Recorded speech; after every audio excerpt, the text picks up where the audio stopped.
The CBS Radio Mystery Theater presents...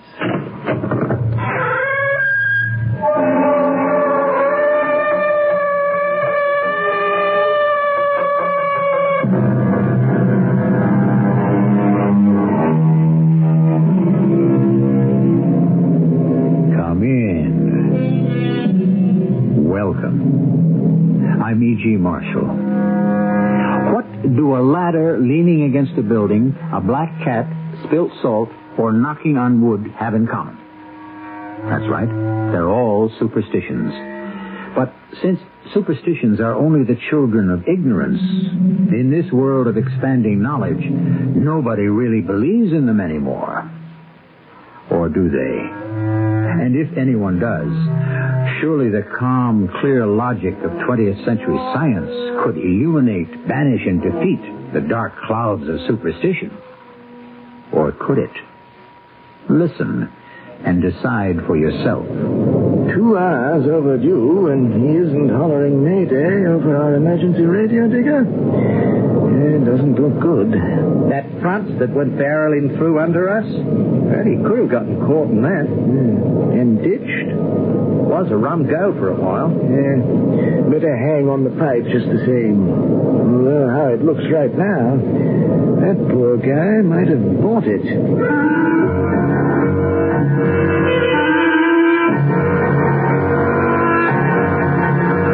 Our mystery drama, Taboo Means Death, was written especially for the Mystery Theater by Ian Martin and stars Russell Horton. It is sponsored in part by True Value Hardware Stores. I'll be back shortly with Act One.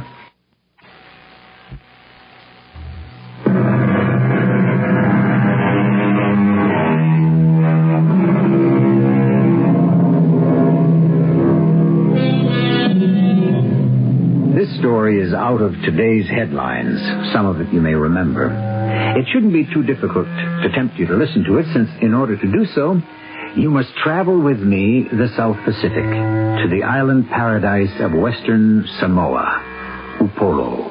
The capital of Western Samoa is Apia, a sleepy little port town whose main claim to fame is a hotel named Aggie Gray's. It is one of those special spots for travelers which dot the world. Their claim to fame? Haunt them, and sooner or later you will meet anyone or everyone you knew. Mac! Oh, Mac Calder! Huh? Who? Tigger! Tigger Brown! Hey, man, what brings you to Samoa? This is my territory, Yank. What brings you here? This and that. Business? Not exactly. Oh, I read you loud and clear. I won't cry. How do you like the Fia Fia? What? The entertainment you're watching. Oh, it's great, super. I was just trying to figure out what kind of short long johns the guys wear under their skirts.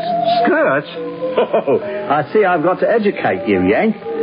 First of all, the skirts are called lava lava. Uh-huh. Everyone wears them, men and women. Now, the long johns are something else again.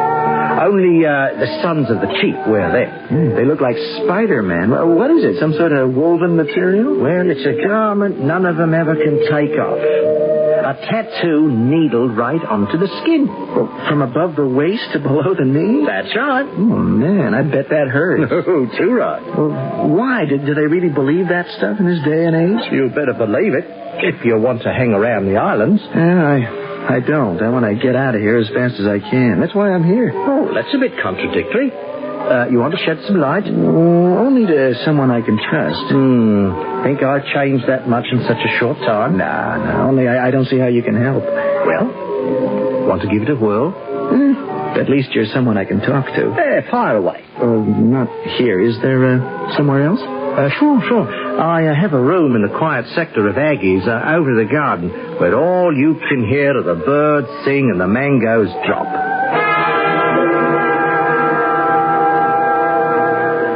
After I graduated from UCLA, I came on home and had this chance to go into training and get checked out on multi-engines. So, here I am, a lowly lieutenant co-pilot flying for NZ Airlines. How about you? My dad died suddenly. I sort of took over the business. Oh, no more flying? Oh, sure. Dad and me had a private plane, and then there's the company jet I get a shot at handling now and again. When I can find time. Oh, big wheel in the business world, eh? Somebody had to take over, Digger. Oh, I'm sorry about your father, Mac. Well, so, what brings you down here to Samoa? A girl. Ooh, she must be some Sheila to bring you 8,000 miles. Now, she is. Well, you know her, Digger. I do? Yeah. You remember Noelani? Noelani Matama? Ooh, she'd be hard to forget, especially here on Ipolo. Hey, is that what brought you to our side of the globe? The big Fia? Oh, I don't know what you mean. Noelani's wedding. She's going to be married next week. Oh. Married? So, that's why she stopped. Digger, you've got to help me. I never knew, Mac, that Nonny and you... Well, I mean, you dated around and all that, but I never reckoned it anything serious. Why not, Digger? Oh, I don't know. I mean, sure, we all went to the university together, but Nonny... Well, I mean, Noelani was special. Because she was Samoan? Because she was a princess. Royalty. Well, maybe in your frame of reference that doesn't mean so much. It doesn't mean a damn. She's the girl I love, and I want to marry. It looks a bit late for that, Mac. Why? She can't marry anyone but me, Digger. Her letters were full of plans for our marriage until they stopped coming. Well, maybe the lady changed her mind. No, I'll never believe that. Somebody, her parents, must have stopped her from writing, or else they kept my letters from her. Digger, that wedding has got to be stopped. You've got to help me. Mac, old bloke, this isn't America. You mess around with island people with an ancient way of life and customs neither me nor you could understand, and you're asking to get your head handed to you in a basket. I'll take my chances. No, count me out. I don't want anyone laying any curse on me or worse. Oh, come off it, Digger. I've never seen you run scared. Well, you're seeing it now. Well, anyway, I won't be around. I've got to pull out of here tomorrow for Fiji with my crew to pick up a flight down from Mandy to Auckland. You know, I am a working stiff, you know.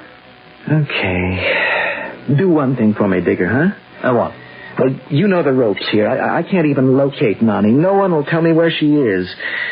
Will you find her for me? Well, yes, at least I can do that, chum. Maybe I can even arrange for you to have a talk somewhere.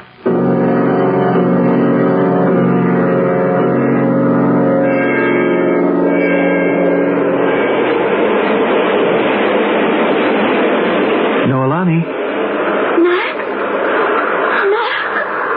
What are you doing here? Waiting for you. Darling, No, please. It is over between us. Are you kidding? How can you... I am begging you. Try to understand. Understand what? About us. Well, I thought I did. I thought we knew just where we were going. So did I.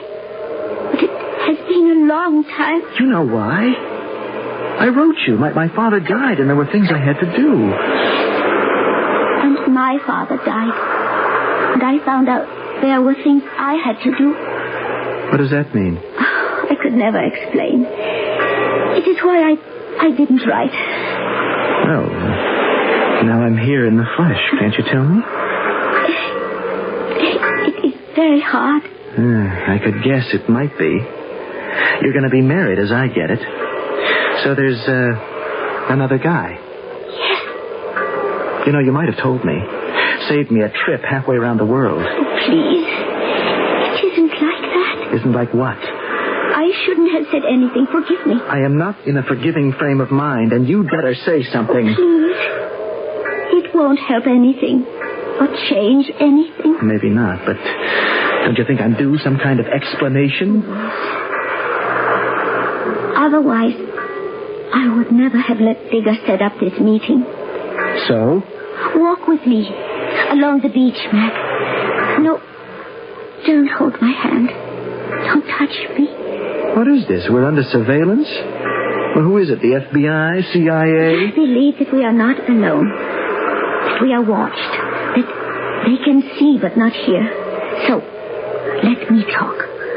Be my guest. California was one thing. A never land. I was just Nonny. And life was very wonderful. Very simple.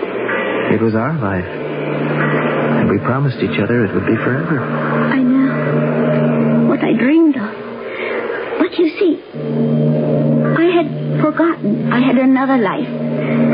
What? I am a princess.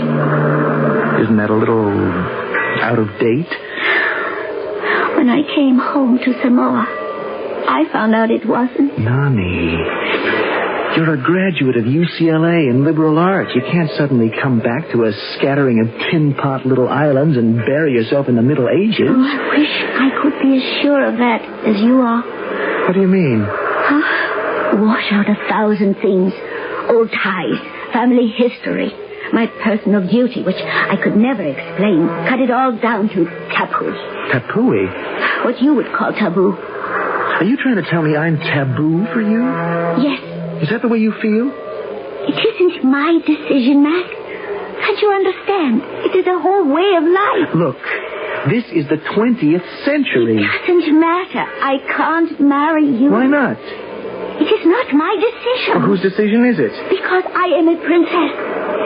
The village council. Well, now, who in heck are they to interfere? To keep the bloodlines clear. It is their right. What bloodlines? I am Samoan. Nani, I am getting you out of all this. Let's go, right now. I can't, Mac. Of course you can. You don't understand. The marriage has been arranged. I am a princess in a family of royalty. I can't let them down. Sure you can. Just let me show you. You can't make it that simple. Oh, can't I? No. Because you don't know what is involved. You've already told me. I can't explain all the centuries of custom and everything behind it. A whole other world. So? You step out of it. I can't. Why? It is why I agreed to see you today. Because I am under a curse. What? If I should marry you or go with you, we would go only to death. Who says? The Annihilator has spoken. He has pointed the bone. If we try to be together, we cannot fight the gods. We are condemned. Oh, honey, you believe that nonsense? It is hard for me, back now in this strange world, to know what I believe in. Can't you just believe in me? It is all I ever want to. But What is it? I don't want to bring you disaster. And without my mother's agreement to us, I would be so afraid. So, let's talk to your mother.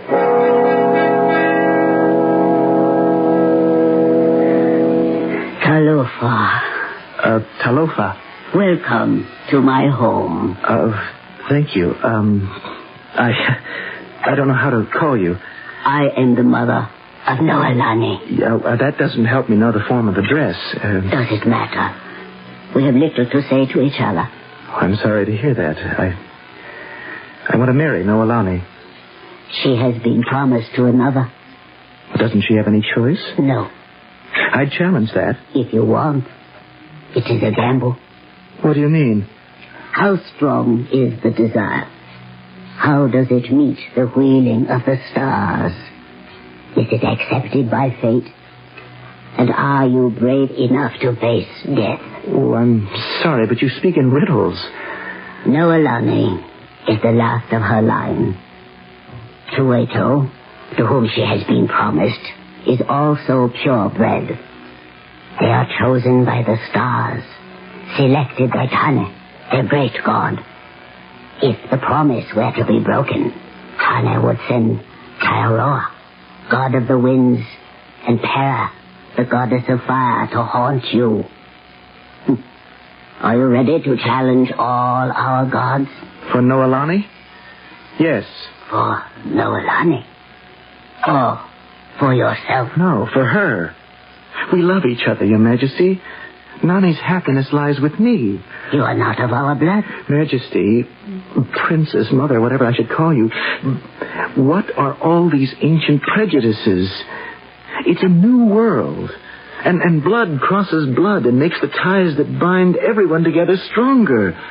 We're one world today. I cannot cross my gods. I cannot protect you. Most of all, I cannot protect my daughter. The Tylatus has pointed the bone. If you and Noelani should try to find life together, you are doomed.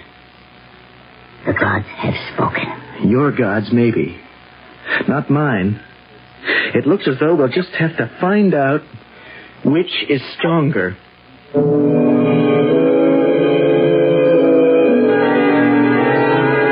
The battle lines are drawn in an age-old conflict. The ways of yesterday against today's. It can happen in any society. And we have our ethnic divisions in every major city and half the towns across the continent. But there is one element here that makes it all a little different. A curse, an ancient civilization, and the threat of strange gods beyond our Western comprehension. I shall return shortly with Act 2.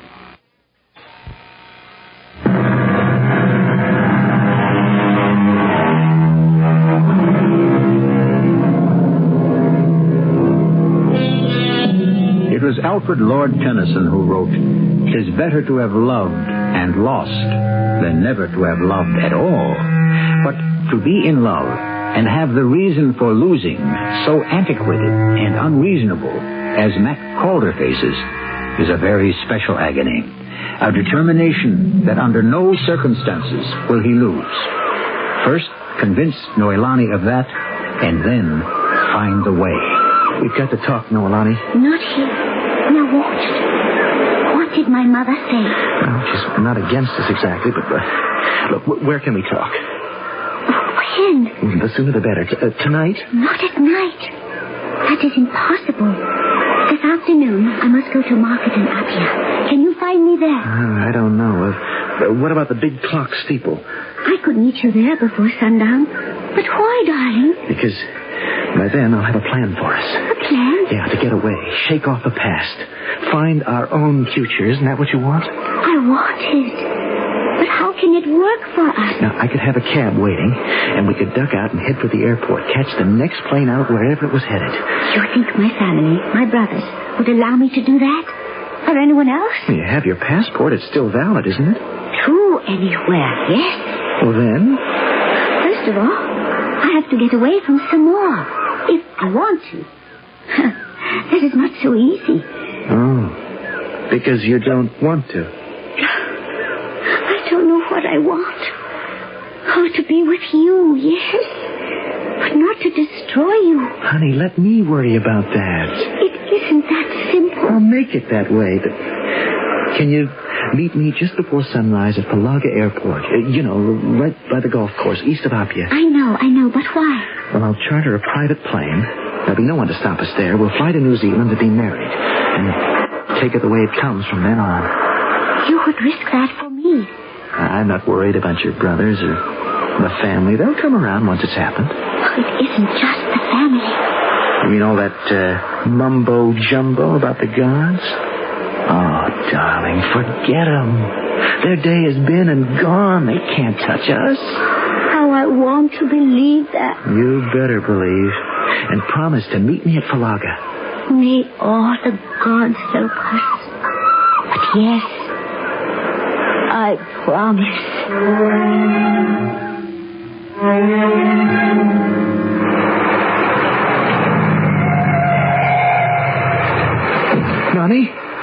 Nani, darling? Oh, Matt, I'm here. Oh, I'd just about given up. I thought you weren't coming. I just about did give up.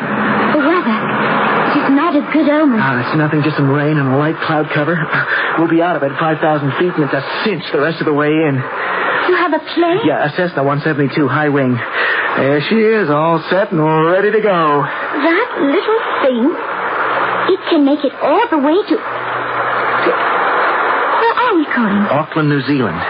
We'll be married there right after we land. And then we'll grab a 747 or DC-10 for the little old USA. I still don't see how a little plane like that... I have extra wing tanks just in case, but it'll be no sweat.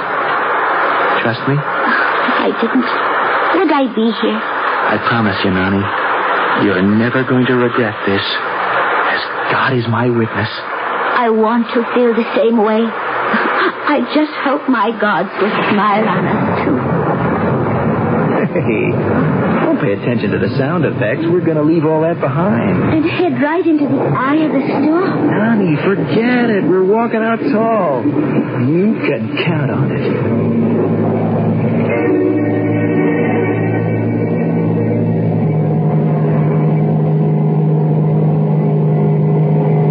You all right, Nani?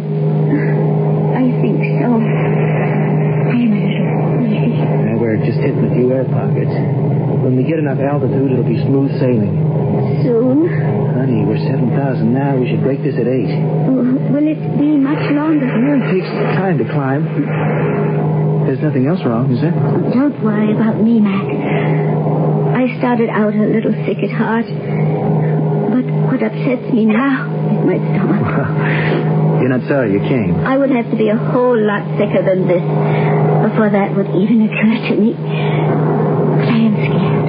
Of the storm? No. Of what we've done. The best decision we ever made in our lives. Only the brave deserve the fair. Who said that? I don't know. Me, maybe. What's the difference?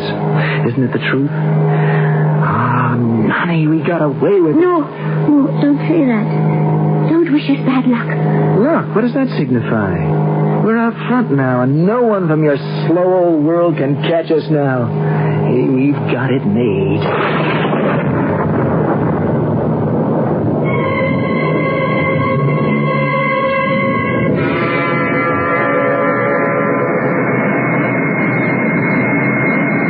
Hello, Stuart. Got all your passengers sorted out? We're flying light, if we fly.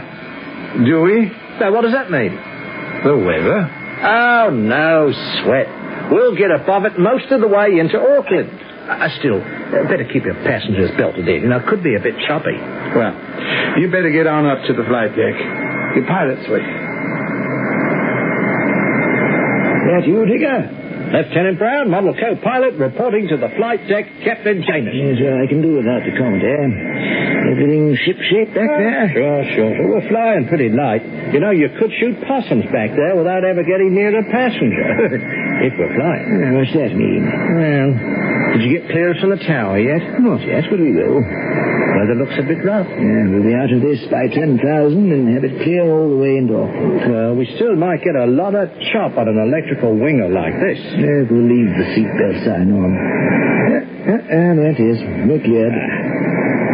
Good old DC-10s. They can fly through anything. Too right. But I pity any light craft that had to climb over this. It'd take a real beating on the way up. Here we go. What's your ETA? Corrected for New Zealand time, unless we run into a wind change, we should hit Auckland about 16:30 hours.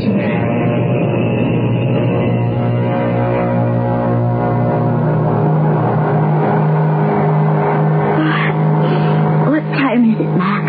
About 1600 hours. What is that in ordinary time? Oh, 4 in the afternoon. It seems so long. What's the matter, Nani? Don't you feel better? Oh, yes. It's nice and smooth now.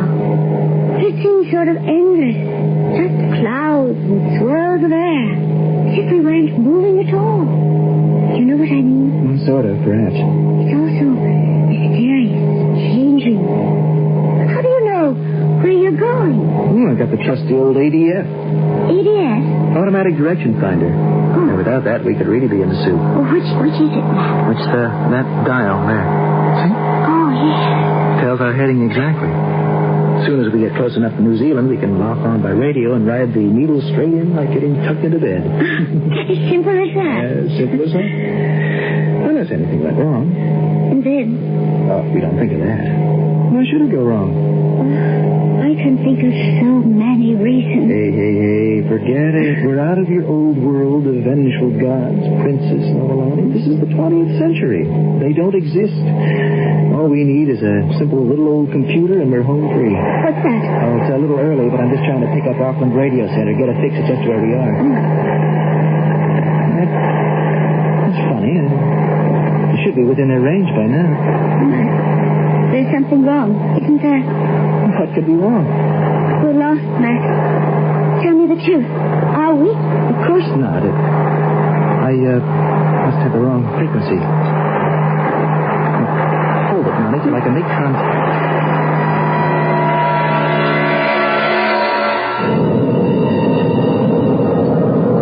More years of this, digger, and I'm up for pension. Oh, where are you? On autopilot, too? Oh, I'm sorry. I was thinking about that chum of mine in Samoa. Oh, the one with the royal princess? The one without her. He's better off. He was flirting with trouble. Now, what were you saying? Nothing much. I was just thinking 2 more years I can duck out of the old NZ Airlines and take it easy. Oh, not you, Barry. You dry up on the beach. Oh, I don't know. I've got my sailboat. Between my pension and a part-time job, I could get down below there and sail this bloody ocean instead of overflying it. A lot more fun. Lot more fun than flying? These big crates, flying boxcars all done by computer, cut and dried, hiking a DC-10. Not much thrill to it. This is Auckland Radio Center to TE770Y. Do you read me? TE770Y, I read you. What is your position? What ocean ship we just passed, digger? Number 3, the Phantom. 50 miles south of Ocean Ship 3. It goes. Easy as you come, right on the front. But we have a spot of trouble. Name it? We have a lost aircraft, light plane, Cessna 172, 2 hours overdue. She might be having trouble with his ATS. Why? Did he report it? No, but unless he's down someplace, why wouldn't he check in? Well, you've got me. What can I do to help? Would you like to try him on emergency and see if you can raise him? Will do. I'll try and have something nice. Some silly joker in a paper dart got himself lost. Now we have to try to raise him. Put up your feet, old charmer. Get your rest. I'll handle it. What's the emergency frequency? 2505. This is TE770Y calling in Cessna 172. Do you read me?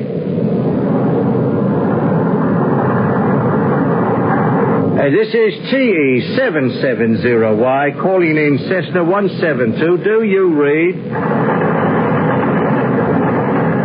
Yeah, looks like the cupboard is bare, Mother Hubbard. If he's in our area, any chance of a visual? No joy from me. You see anything? No, negative. We're at 33,000. He must be under 10. Who could see it? 2 hours overdue, and he isn't hollering Mayday on the emergency radio. Doesn't look good. That front that went barreling through below us, he could have gotten caught up in that. And ditched. It was a rum go for a while. I'd better stay on the pipe for a while. Take a chance we can raise him, but 2 hours overdue all in all. I'd say the poor guy might have bought it.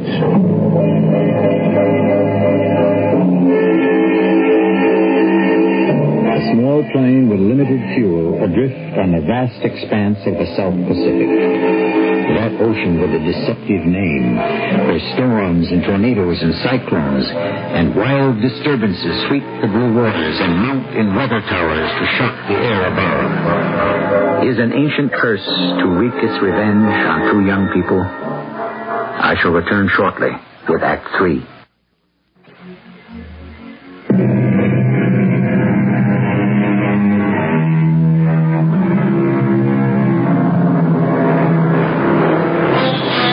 Pacific Ocean, the largest body of water in our world.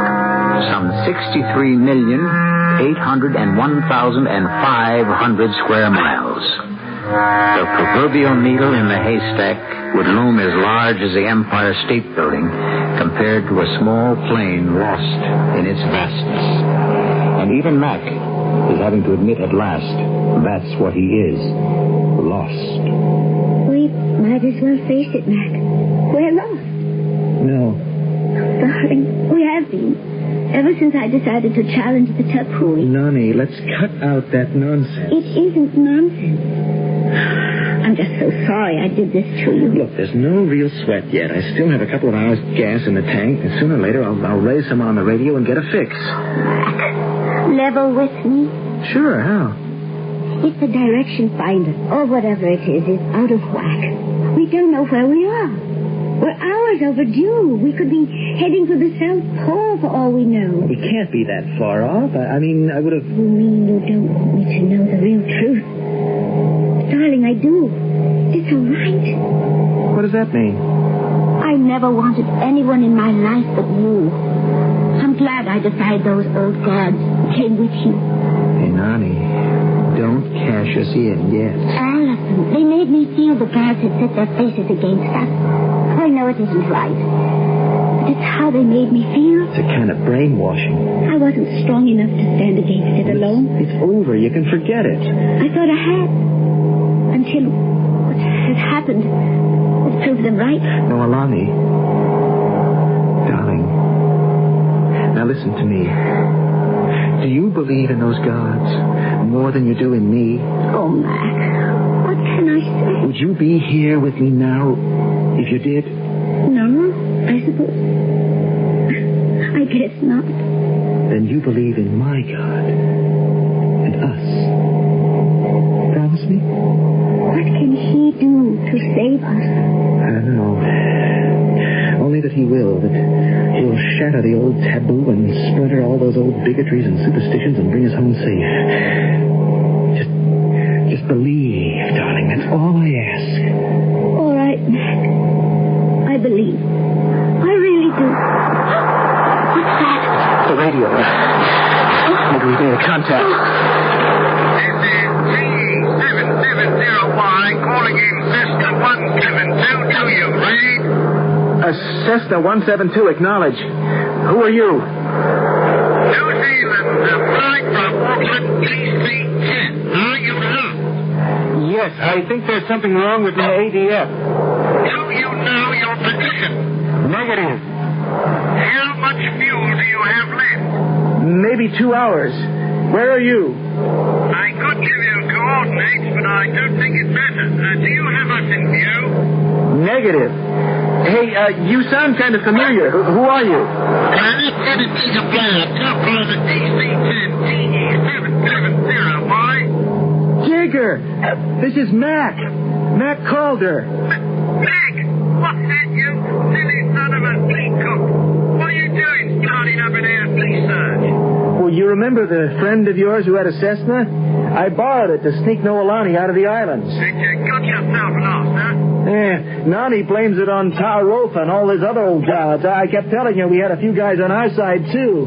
Now you came through. Okay, for our side. Now, next thing. How do we put you home? Never sell a New Zealander short. I know you'll figure out some way, Copper.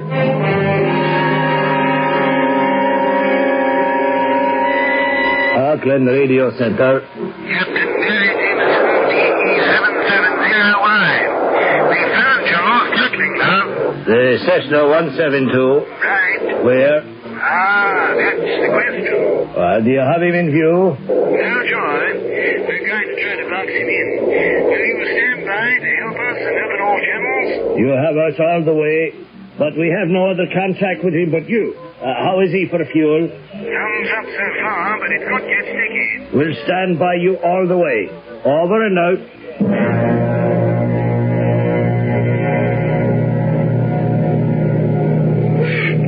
You were talking to someone you knew. Sure. Digger Brown. How could he reach us? Do you really want to know why, Noelani? Yes. Because there is a good God in heaven. And because these ancient bloody gods and curses are nonsense, and there is a way out of this mess.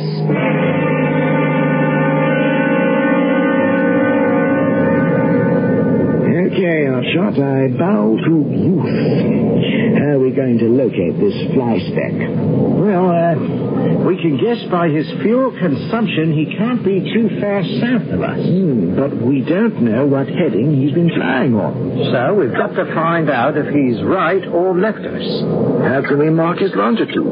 By the sun. Oh. Permission to take over, Captain?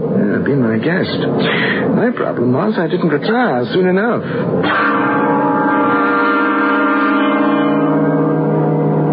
Can you see the sun, Mac? Loud and clear. Okay, now, put your arm in front of you and measure how many fingers the sun is from the horizon. Roger, can do. Great. Now, I'm doing the same here. What do you read? 2.5, 3 fingers. Oh, beautiful. I make it 3.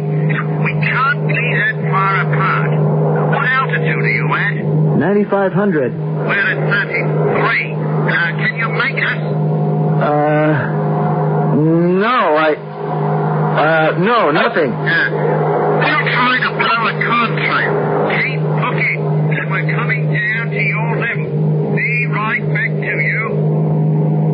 What's happening, Mac? Digger's bringing his big baby on down. They're going to throw a contrail we can see. What's a contrail? Oh, it's a kind of vapor a plane makes going through the atmosphere. Sometimes it crystallizes and makes a smoke trail. Not ours. No. And if we can't see us? Maybe we can see the plane itself. Can you see us? Honey, a little plane like this one is a grain of sand on a beach. If the light hit us right, maybe, but 95 chances out of 100, forget it. Then how can they find us? Just trust in God and the good people. Most of the time, we manage to squeak through.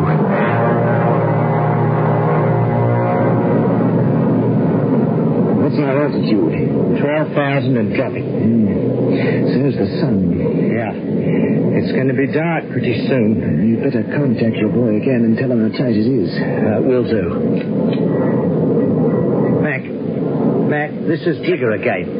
We know you're in our area, but can't sight you. How's your fuel? Getting mighty low. I suppose you can't see us. No way. There's just me, Nani, this plane, and 80 million miles of empty sea and sky. It is getting dark, chum. You're telling me. We have got to make contact. Now, listen.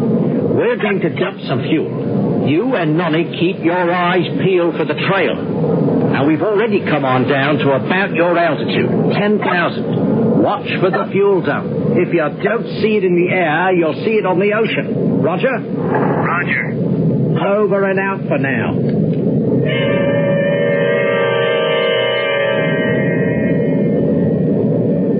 He didn't sight the fuel dump? No. It's too late to try again. The sun's gone. Barry? What, Dick? We can't leave him to ditch. Another hour or so on whatever heading he's on, and he'll run out of fuel and end up in the drink. Yes, I know. There's just one more chance. What? Yeah. Let me talk to him again. Digger here. Do you read me? I read you.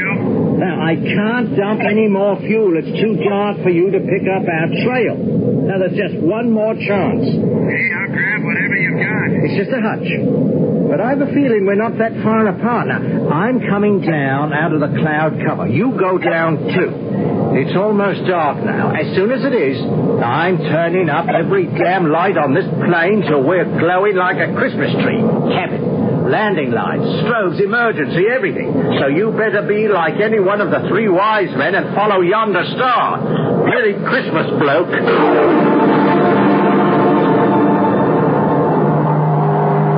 I don't see anything. It's so dark. Do you, Mac? No. Oh, don't we have any lights? I don't want to turn them on. I want all the visibility I can get. Mac? What? I'm sorry. I should never have let you get into this. I should have listened to the taboo. Forget it, Nani. If you're concerned with fate, just figure this is where you and I were meant to be. Sink or swim. I love you. I love you.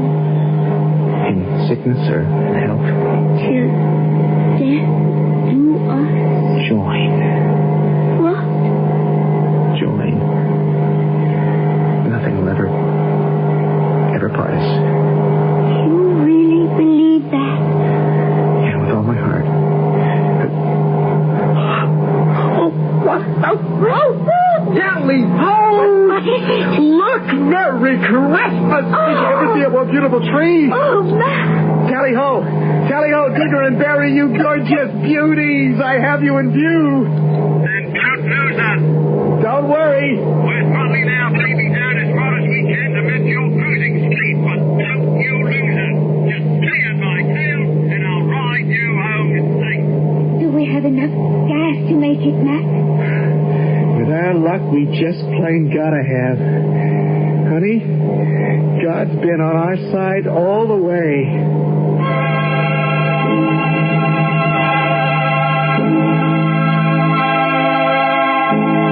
I said in the beginning that most of this was a true story. The small plane landed with bone-dry tanks. 5 minutes more, and the engine would have failed. Of course, the pilot was alone. And the rest of the story was imaginary. But wasn't it much more fun to imagine that this was the way it really happened? I'll be back shortly.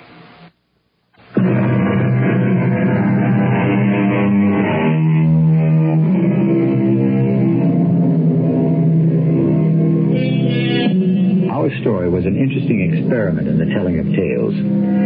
So often, from the headlines, I read a fascinating story that should make an evening on Mystery Theater, except that life, or truth, though it can be stranger than fiction, doesn't quite fill out an evening with incident enough to keep you listening. So, if we borrow a little fiction sometimes to pique your interest, do you mind? Our cast included Russell Horton, Evie Juster, and Earl Hammond. The entire production was under the direction of Hyman Brown. And now, a preview of our next tale. I'm sure General Pepperwell was very proud of you. And good night to you, Cousin Elbridge, President of Rush University. And sleep well, Cousin Josiah. And you... Is that whistling again? I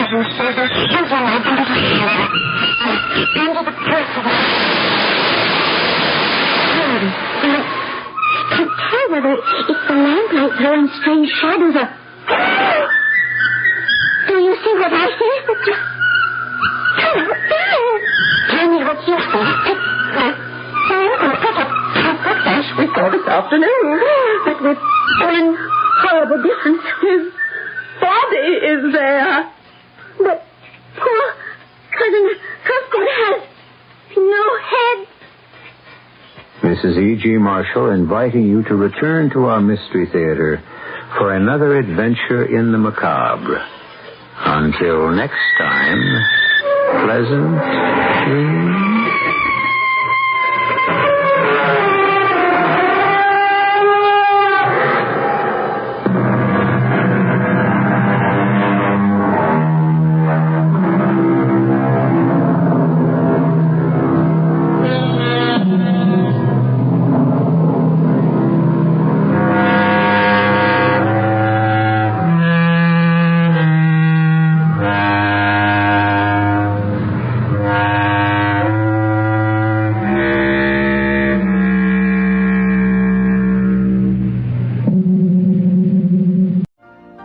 You've been listening to the OTR Gold Network. Find more classic radio at otrgold.com.